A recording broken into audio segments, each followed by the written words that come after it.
Welcome back to another episode of the IFC's Individuation podcast. I am Dr. Lahab Al-Samarrai, and with me today are Red Reddington in my left hand, Dr. Eric Tomlinson, an ode to Red Reddington and the Blacklist.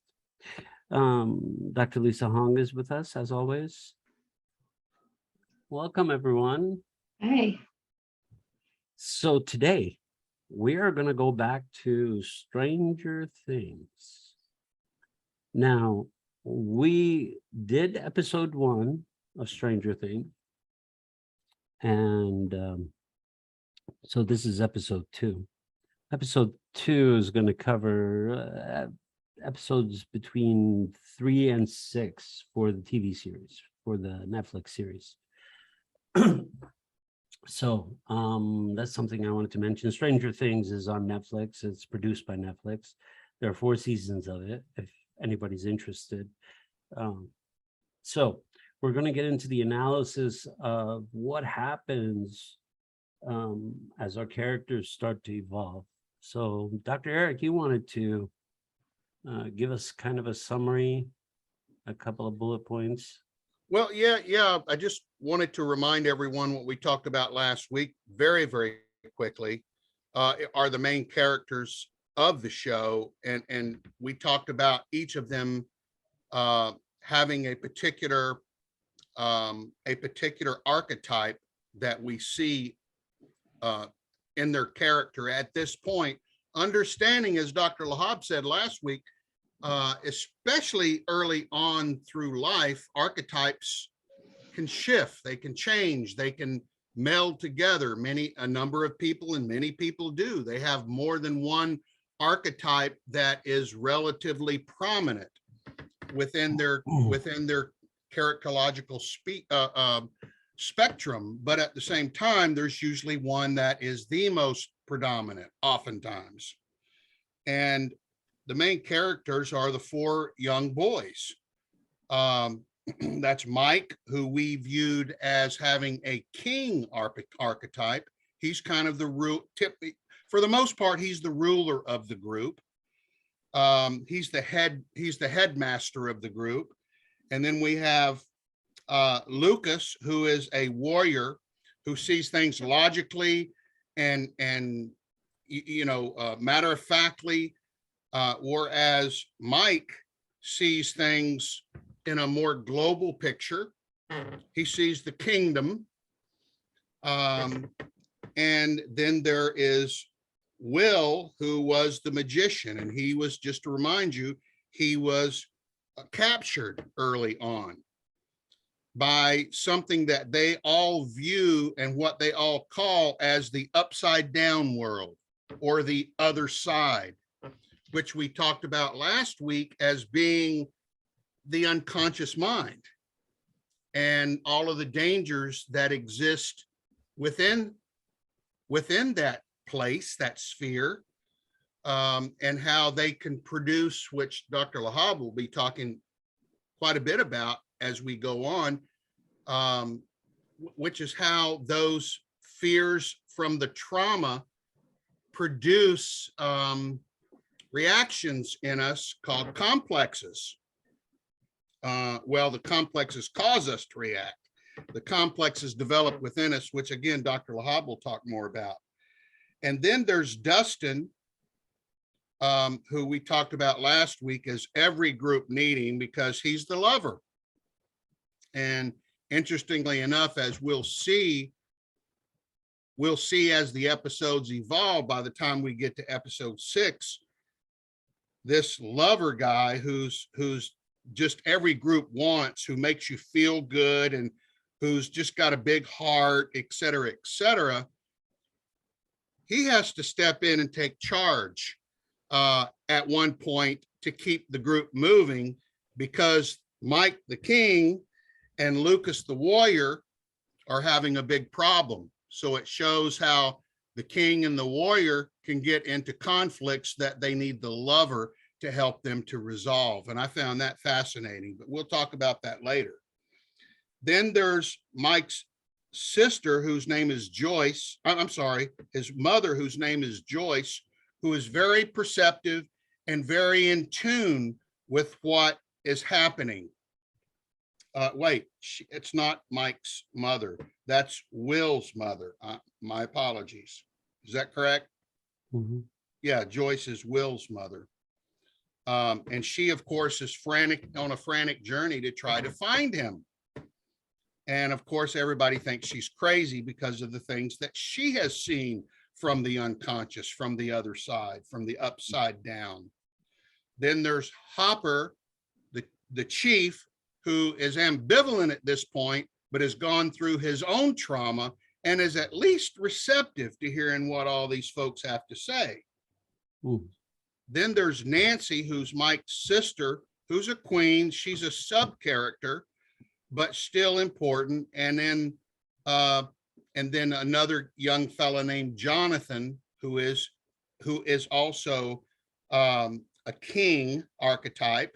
And we'll see how they fit into the picture as we start discussing.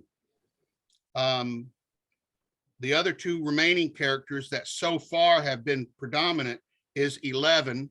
That's the girl who has been, we don't fully know where, and Lord knows what's been done to her. We don't know at this point all the things that's been done to her. We know she's been severely traumatized. And one of the traumatizers, the offenders, happens to be her scientist dad, who is working for some special elite dark force within the government. I don't think it's her father. She calls him Papa. Well, she calls him Papa. Yeah, he's not her biological father. Okay. He's basically Frankenstein scientist experimenting, creating weapons from children. So I'm glad you clarified that, Dr. Lahab, because he comes across as her dad. He even refers to her a couple of times in a way that makes you think that this is his daughter.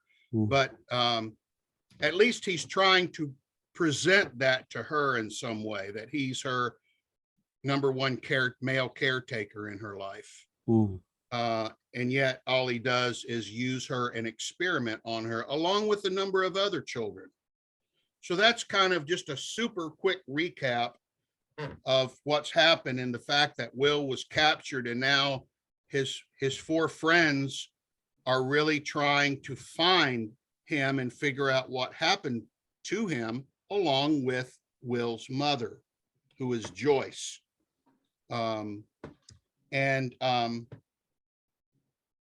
Then where we left off is 11, the girl. Her name is 11. They call her L for short.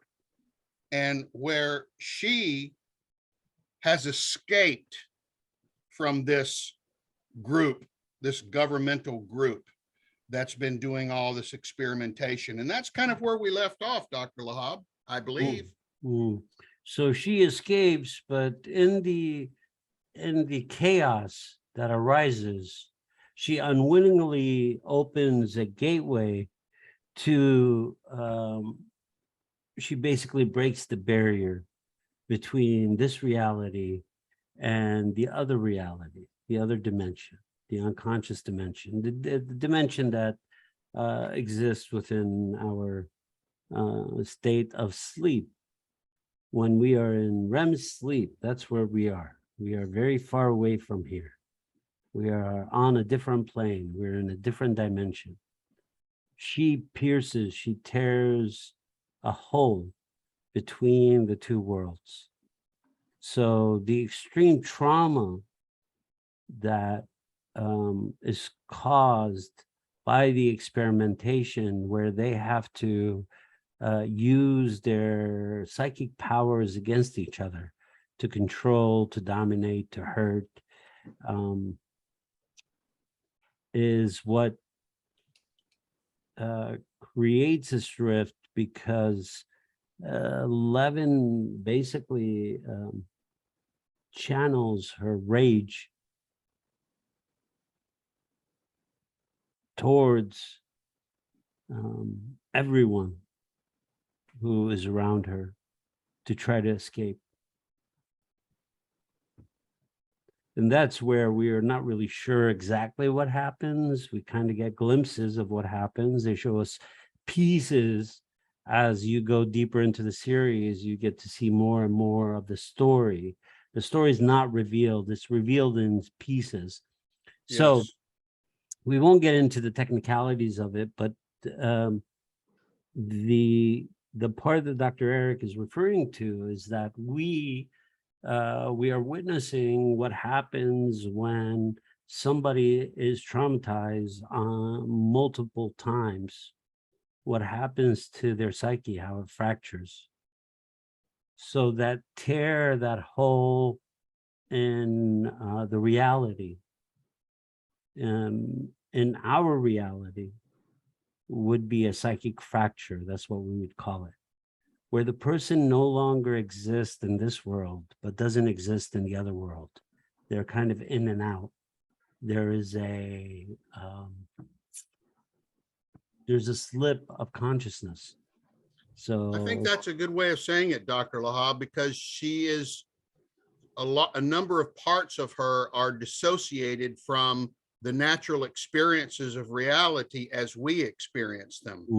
She's not connected to them. She's pulled into another world.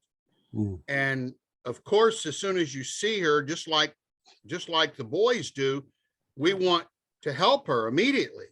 I mean, we want to rescue her because we know she's an innocent that has been traumatized without reason.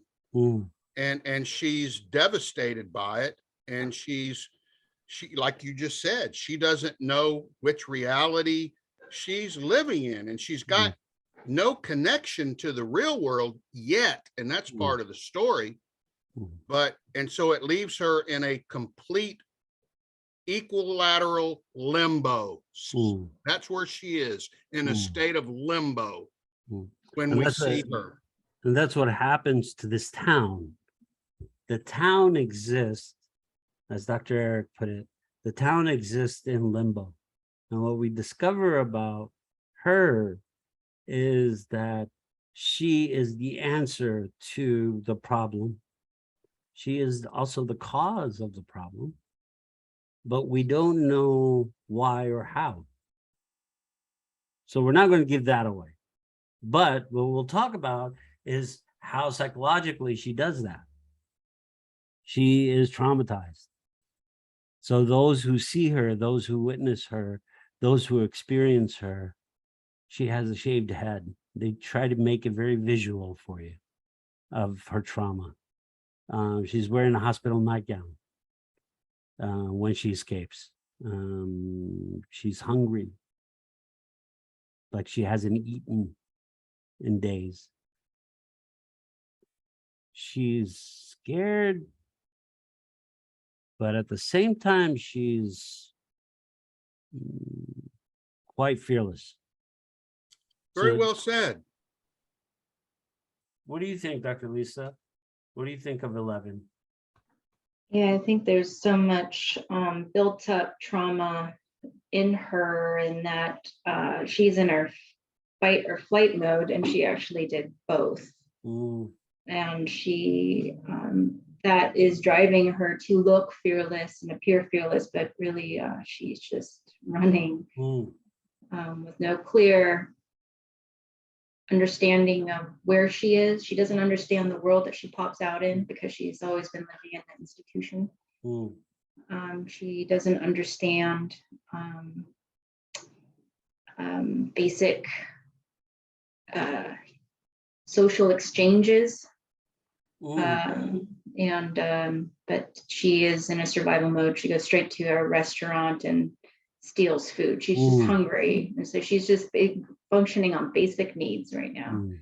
So when the person who's been traumatized is triggered, they function, as Dr. Lisa put it, from fight or flight mode. There is no other way that they maneuver in the world.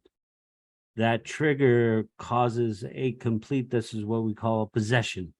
They're possessed by the energy of the trauma.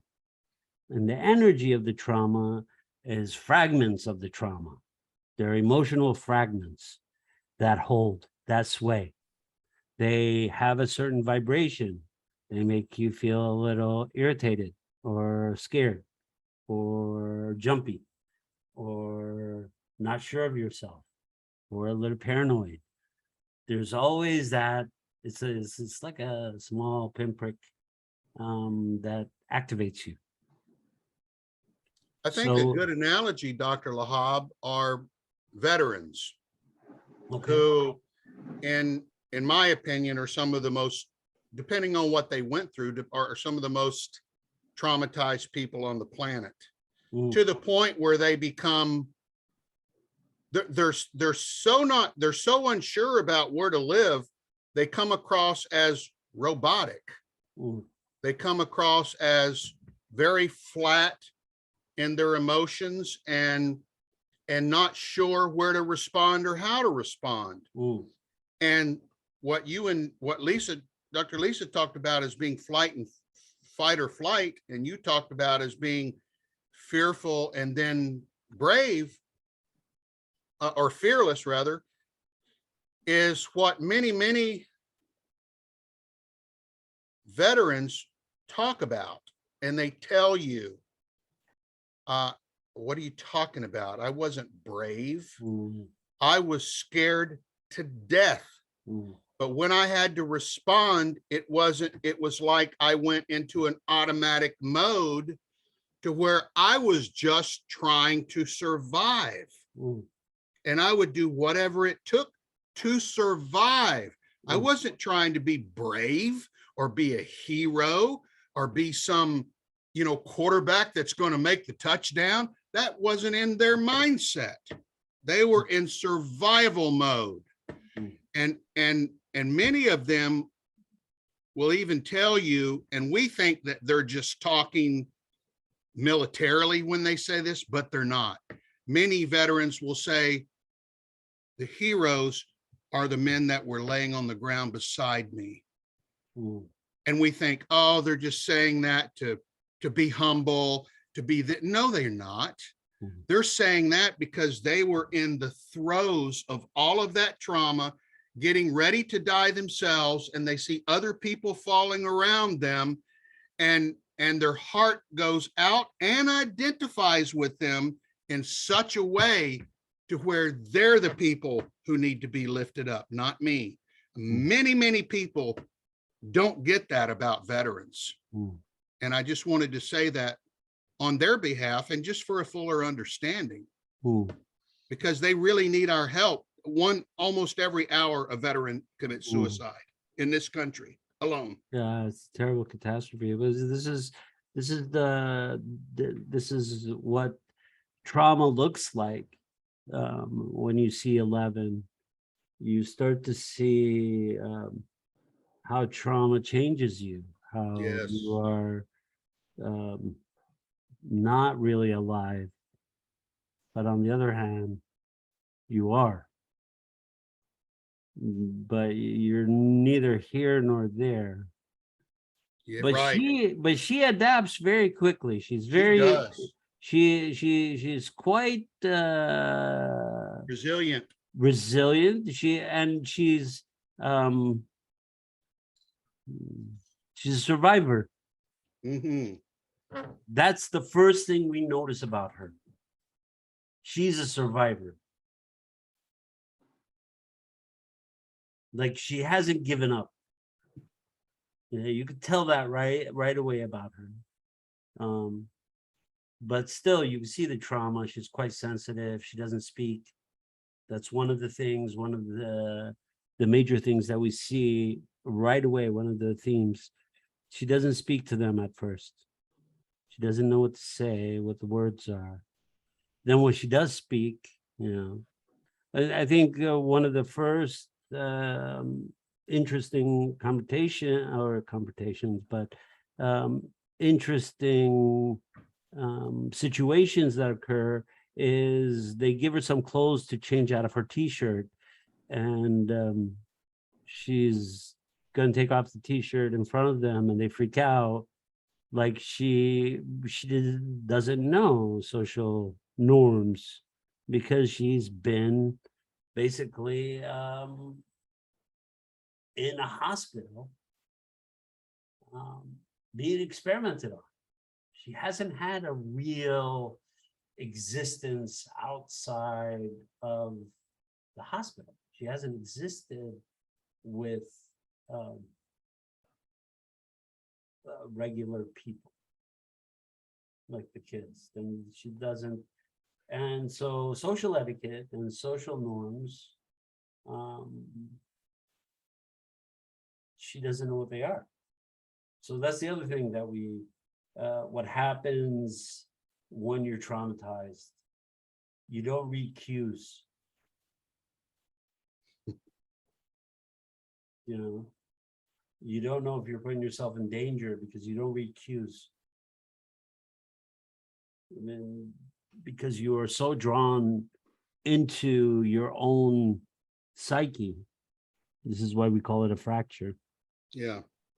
You're not really, your ego is not really cognizant of what's going on. It kind of is. It's like a silent witness. It doesn't. Yeah. All you're doing is observing. Mm.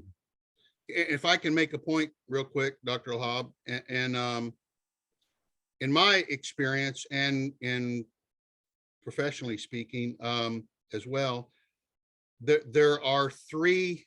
I have seen people this traumatized. They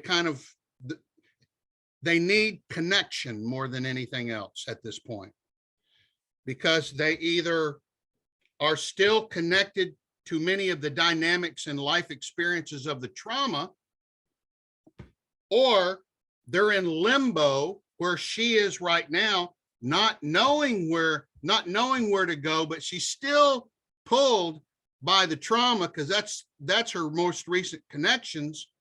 And then she sees this normal world. She doesn't know how to respond to any of it because she's not connected to any of it. And we see the importance of connection and what it provides, which we'll talk about down the road, how important that is for someone who is battling their demons. Ooh. They need connection. Ooh. They have to have that, or To heal. Or they either stay in limbo and stay that way and look, I don't know, disturbed or crazy or whatever the layman says they look like, or they give back in to the dynamics of the trauma, the monsters, and then just continue to be eaten up by it. So I wanted to make that point because that's a real strong point in the next 3 episodes is connection for her. That's what I witnessed, at least. Mm. I'd like to expand on that with the connection. I think it stems from her feeling of safety. Absolutely. Where she can calm and not be possessed by her complex anymore, where she can separate and have a place to take the time to assess and not feel pressured or triggered. And I think seeing kids of her peer size, stature, curiosity and openness to her, where they didn't threaten, she was able to have the choice to stay, and she chooses to stay because everybody knows that she could take off whenever she wanted to. Yeah. But she chooses to stay and starts to build on those opportunities of creating connections, as you're saying. Mm-hmm. And even though most of us haven't been traumatized like she has, thank goodness, we understand, our listeners and ourselves understand this enough because we've all experienced little vignettes of life to where we feel this way, to where we feel disconnected with everything, to where we feel like there's something pulling us to just give into regardless of the consequences. Or more often than not, we are in that limbo state, and then we feel we feel captivated by that. We feel arrested by that. We feel stuck by that. And once again, we'll see as as the series goes on, connection is vital for us to, and that may only happen for a simple vignette of life for us. It may happen for a few hours this past week. Some people experience it for a day or two. There's a spectrum of how people experience these feelings, but everybody can relate to this because we've all felt some of it at some point in our life. Mhm. Mm. There's also a level of instinct in reaction to people that 11 has, where, like, for example, when she goes into the first restaurant and eats all those fries, Mm. the owner is a big grizzly man, big guy, built real big, has a big voice, but and he was threatened by a strange presence of a child there, and yet there was an exchange of energy between the two, even though it was stressed, but it didn't result in her to go back into the complex and be possessed again and retaliate. There was something else that happened in their dynamic and their energetic exchange that she listened and felt, and was able just to, release and relent and calm. That's really well said, Dr. Lisa, because she could pick up that there was a part of him that cared. Yeah. Mm-hmm. And wasn't a danger to her. Mm-hmm. Mm-hmm. Well, we also understand that her psychic ability is, because of her multiple traumas, her psychic awareness of different emotional states, such as aggression or fear or violence, or she does not pick up on deceit though. Mm. But like strong emotional type of confrontations, she's quick to be able to recognize and deal with. And so when she is in the restaurant, she recognizes that he's not a danger to her. Mm. Yeah. So she could be more of a child. Oh, good point. She has I call it a wide dynamic range. Yes. Yeah. Yeah. Very Yeah. good. Mm-hmm. Mm. Yeah. Tell us more about that. Just exactly as you said, like her, the depth and the degree and intensity levels, she has had experiences with them again and again, ranging from terror to loss of liberty, of self, autonomy, really threatening things, all the way to adoration and feelings of accomplishment and satisfactions, of having satisfied someone else's goals or sometimes her own goals. So she's had this wide dynamic range, but maybe not as much in the joy level. but she's had this in regards to the fear and threatened triggers. She does have a real deep range of experiences, so that when she has a wide range. So going to that restaurant and meeting that other guy, she recognized that he didn't hit these threatening levels. It was just more of a initial defensive maneuver. It's a wide dynamic range. Yeah. Yeah, a number of thinkers call that resilience, and the medical world and psychological medical world doesn't really know where in the brain it comes from, which I find pretty fascinating. Therefore, many people think it's genetically, it's a genetic component, because we can't really trace it in the different parts of the brain. It's got to be in the amygdala. It's the And- oldest part of and- the brain. But what it does, it may very well be, and what it does is it's just pure survival. I will survive at any cost, no matter what I go through. Yeah. That's the primate brain. That's the lizard brain. That's the oldest part. That's the brain that has been stepped on. That's the part that's been eaten. That's the part that's been sliced up into pieces. That's the part that has all those memories of those things happening and surviving again and surviving again. So all of those instinctually are built in. Maybe we don't know how they access us Yeah, process. and Yeah. and move through us at those times. But the first thing you realize is that your spine is pulling you in a certain direction.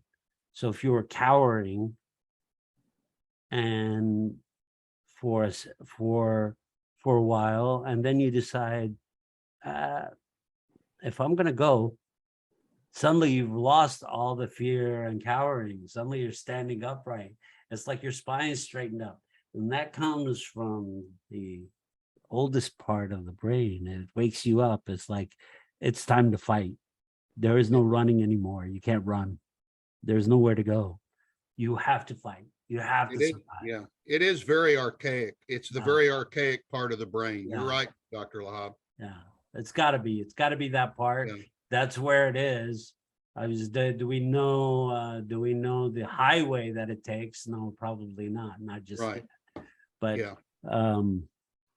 because that information is stored, because we know the complexes are stored there. We know, and the complexes are the most adaptive parts, because what they do is they contain the traumatic event. So we know that within that realm, the complexes are containing the event. The complexes, they're gods, right? As we see in this show, they don't, and when we say gods, they don't abide by the laws that govern humans. Something that we don't understand, something that's transcendent, something that has crossed time and space, something that reoccurs, something that is seen, unseen, always is there. Something that keeps piercing the veil of consciousness and showing us something different on the other side. Just like the archetypes. The archetypal patterns, that we call them archetypal patterns because we don't understand what they are. So we glimpse at them. We try to give them a form. That's why we call them magician, king, warrior, lover. We're trying to give them a form. We're trying to visualize them as we would visualize something that we would understand. That's why we describe them that way, because they're beyond us. They're beyond our ability to comprehend because they exist. They're eternal. We have a limited time on this planet. They move on. Why do they move on? Their energy. And they are not governed by the conscious choices that you try to make. Like you could say to yourself, like 11 could say to herself, oh, I'm not afraid anymore. It's not governed that way. No, it's not. It doesn't work that way. No. What we see in the show, what's fascinating is the trauma of the loss of will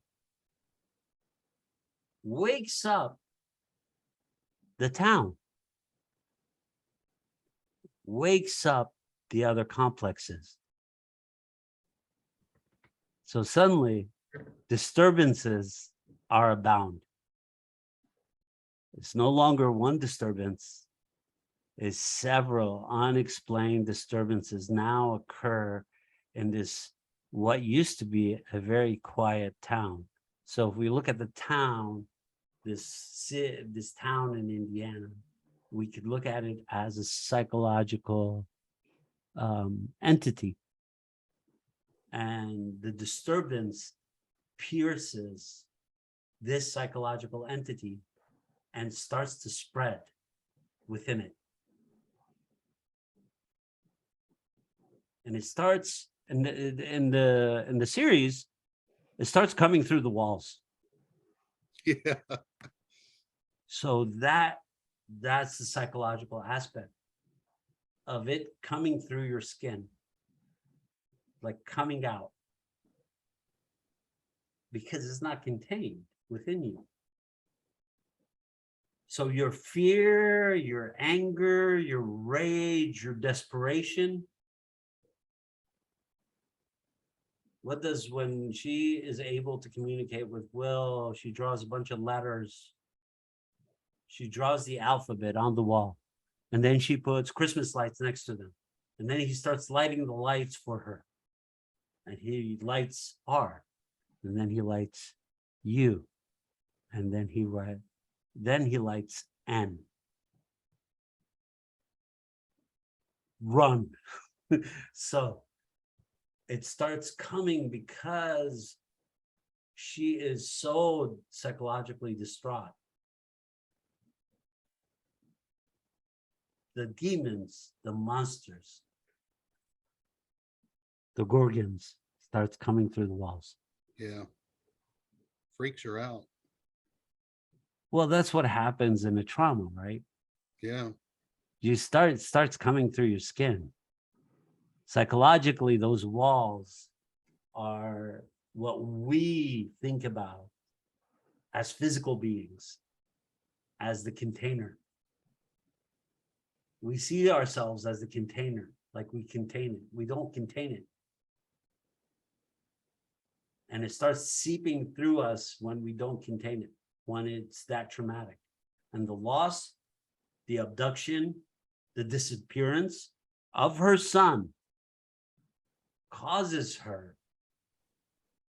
to completely break with whatever reality she held on to. Right? And so what do we see with, you put it very well, Dr. Eric, about our vets? That barrier is broken, and it's like you can't communicate with them anymore. Right. They don't exist on this plane in the way that you exist on this plane. And that's what 11 symbolizes: existence on this plane.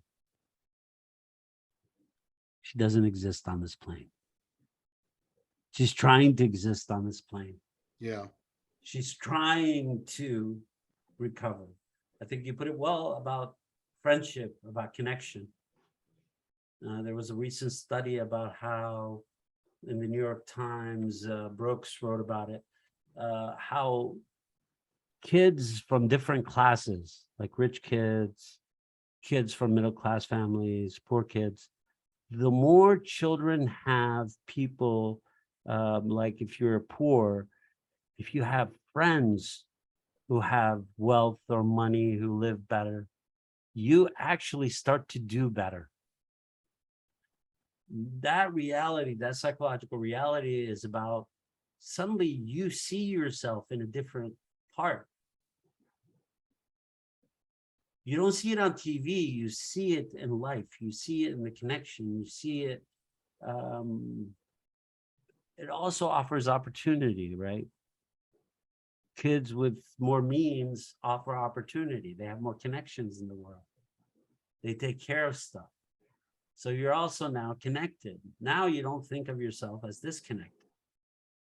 So the poverty is no longer of the mind. It's a poverty of pocket. It's like, okay, how do I make money? Not Dr. that.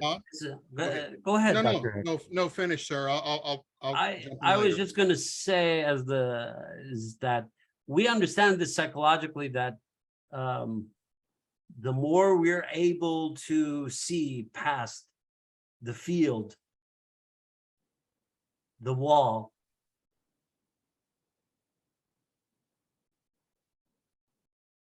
the more we're able to do, become, transform, and change. Call it the expansion of consciousness. Yeah. When you're stuck in one place, hearing the same thing, seeing the same thing over and over again, your consciousness is limited to that thing. Yes. It doesn't grow beyond that. It can't really have an idea beyond that. Its ideas are formed. This is why college is so essential, not because they teach you things, is because you're exposed to people from all over the place. You're exposed to different ways of living, different ways of eating, different ways of communicating. You even get to see different people you've never seen before, people who are darker, who are lighter, who are tall, who are short. These people you haven't seen because you've lived in your community. You've seen the people you've seen. You haven't seen people from different countries. You haven't seen people from different races. You have not seen people who are different than you. Now you get to experience them. This is like a pool. That's why kids who go to college end up doing better than kids who just go to high school. Because if you think of high school, you're thinking of a small place that contains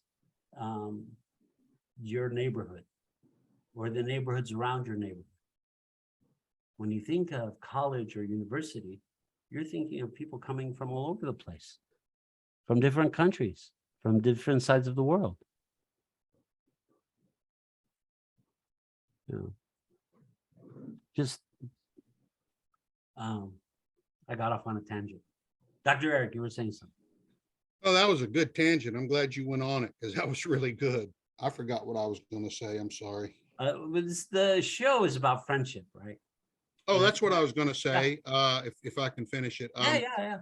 Because you talked about, before those other points that you made, you talked about the mother, Joyce, seeing the monsters come out of her wall. She started getting more and more disturbed.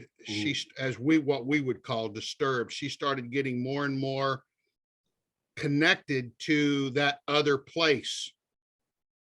And she started going a little bananas. And what helped her calm down and become focused again? It's when the sheriff came to her house and said, I believe you now. He connected with her. She had somebody in real human existence that connected with her and said, I believe you. I understand now. And it changed her behavior and mentality. She didn't feel alone anymore. She didn't feel crazy anymore. She knew someone else understood. And gosh, if we're going through that in our own life, we need to connect with someone else that we trust. And if you don't have anyone in your life that you trust, then call one of us. So mental health par excellence, we don't use the term bananas, crazy, or disturbed. But we're talking about a Netflix show. So we're using those terms as more as colorful. We're not using them as psychological terminology describing psychic phenomenon. These are not terms we use. No. As professionals. Thank you for clarifying that, because I'm talking about how the general viewership is going to relate to it and talk about it. Yeah, I just want to make sure that we are clear about that. We are not insulting those who are mentally ill, or we're offending them by using that terminology. I just want to make sure we're describing a TV show. We're trying to get into the drama and the characters. At the same time, we're analyzing psychological structures. I think the ship is leaving us today. One of the things that come up is that you need to be seen and heard. Those who suffer from mental illness are not seen nor heard. And this is what Dr. Eric was explaining about how Hopper, Jim, sees Joyce and says, I believe you. And suddenly she doesn't feel like she's alone, terrified, and that everything that's happening to her is in her head. Because at one point, even her son starts to doubt her sanity. Like, are you saying, Mom, I'm worried? He starts to worry about her. So we haven't, have we talked about her son, her older son, the photographer?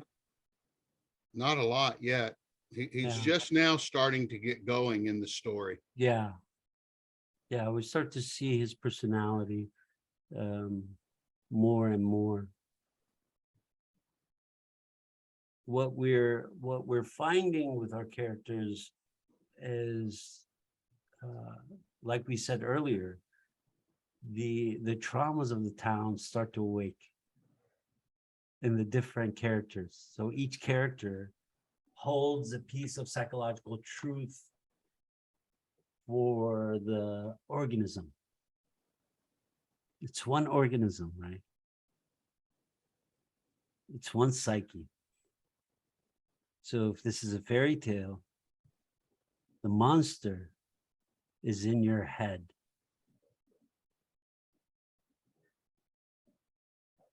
And that's what this fairy tale, Stranger Things, produced by Netflix, is telling us.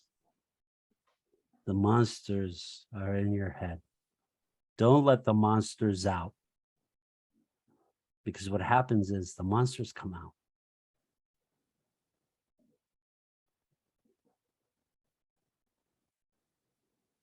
They're not that far away. The barrier is very flimsy.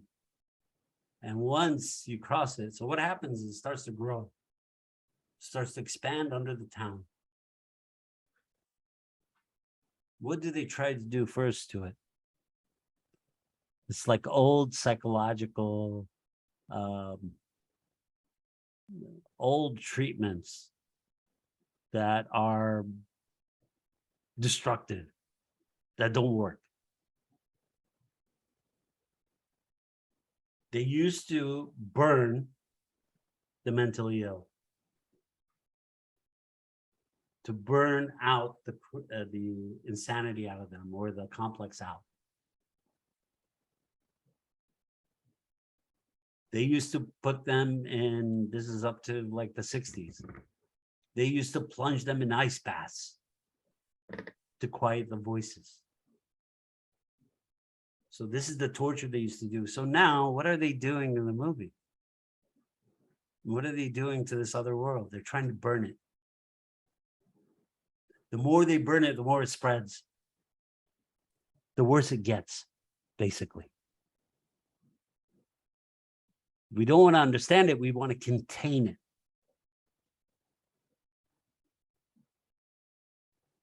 We want to contain it. We want to control it. And we want to use it as a weapon, but we don't want to understand it. And when we don't want to understand it, that's when things, stranger things, start to happen. That's another major theme in the show.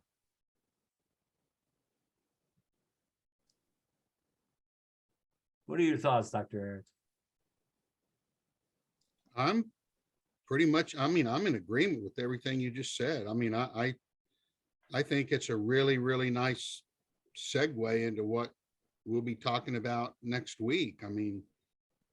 That was a nice transitional flow into it, and in a way, even kind of a summary, psychological summary of. So I was really happy with what you talked. Not that my happiness is, not that that's what we're basing anything on, but no, it made me feel good. Yeah, I'm glad you're feeling good. Dr. Lisa, are you feeling good? Feeling better and better. Good. Okay, so next week, we are gonna dive back into Stranger Things. So we broke it up into 3 episodes every pod. Um, so we're going back and forth within the theme to tell you the psychological reality behind the theme. And then how does it affect everybody and how does it move with everybody?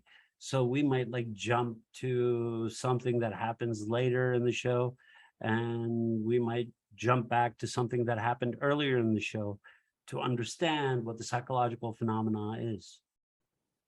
So with that, we will be back next week, and we will be part 3 of Stranger Things podcast.